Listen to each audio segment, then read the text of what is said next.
করা বলেন তো? 10 বছর তাও আল্লাহর নবী তো ধরে ফেলছেন তাকে। 10টা বছর তিনি ছাগল পালন করলেন। পাগলে কিনা বলে, ছাগলে কিনা খায়। ছাগল যদি একবার ব্রেক মারে, ব্রেক মারা হলো সামনের দুটো পা যদি একবার মাটিতে গেড়ে দেয়, দড়ি ছিঁড়া আপনি চলে যাবেন, কিন্তু ছাগল বলবে যাবো না, যাবো। এই হলো প্রাণী ছাগল।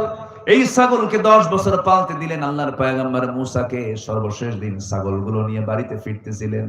বাড়িতে ফিরতে নিয়ে হঠাৎ করে একটা ছাগল ছাগলের পাল থেকে একাকি একদিকে দৌড় মেরেছে।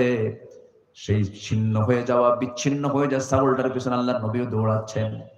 দৌড়ানো যত বেশি হয় বরং মানুষের রাগটা কমে না, বাড়ে। ছাগল ধরা দেয় না, মুসাও ছাড়েন না। দৌড়াতে দৌড়াতে গিয়ে এক পর্যায়ে গিয়ে আর ছাগল পারলো না, এদিকে ঘাম ঝরতেছে। মুসা ইসলাম গিয়ে চট করে ধরে ফেলেছেন ছাগলটাকে। প্রচন্ড রাগ হয়ে গেছে, অনেকক্ষণ দৌড়াইছেন, দুই পা শক্ত করে ধরে শূন্যে চড়িয়েছে।